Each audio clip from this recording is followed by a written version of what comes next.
Breaking Mzansi Insider reports. The Madlanga Commission heard a dramatic moment during testimony from Suleiman Carrim, who described how controversial businessman Vusimuzi Cat Matlala allegedly first made contact with him. Carrim told the commission that Matlala did not randomly approach him. According to Carrim, Matlala claimed he had obtained Carrim's contact number through his head of security, whose details appear on the Fusion Company website. Carrim testified that Matlala called the security official and requested his phone number before reaching out.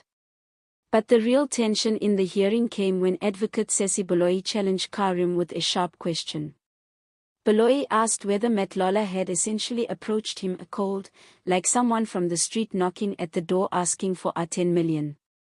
Carrim immediately pushed back on that suggestion. In a striking response that grabbed the attention of the hearing room, Carrim said, "Commissioner, when he came to me, he didn't come from the streets, he came in a Rolls-Royce with about 25 bodyguards."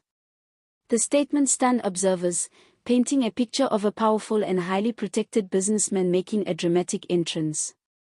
The testimony adds another layer of intrigue to the ongoing hearings, as the commission continues to probe the circumstances surrounding deals, influence, and connections linked to Matlala. The courtroom tension skyrocketed as Suleiman Carrim painted a vivid picture of his encounter with Vusimuzi Cat Matlala. What started as a simple question from advocate Sesi Baloyi quickly turned into a jaw-dropping revelation. Baloyi asked, "He came to you cold basically, like someone walking from the street knocking at your door saying, 'I need 10 million rand,' and you give it to him?" Carrim's response sent shockwaves through the commission. "Commissioner, when he came to me, he didn't come from the streets, he came in a Rolls-Royce with about 25 bodyguards." The imagery alone, a luxury vehicle, a small army of bodyguards, and a sudden demand for millions, left the courtroom buzzing. Witnesses and legal teams were reportedly stunned by the display of influence and intimidation.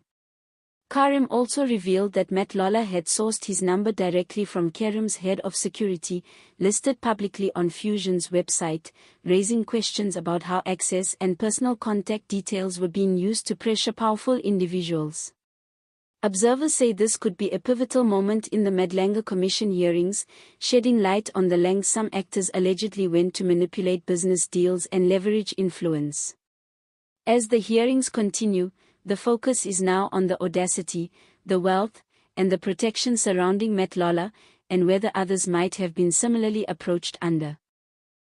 The tension in the Madlanga Commission reached fever pitch as Suleiman Carrim continued his explosive account of how Vusimuzi Cat Matlala approached him. The shocking details left the commission, legal teams, and spectators reeling. A Rolls-Royce pulling up at the entrance. 25 heavily armed bodyguards flanking Matlala.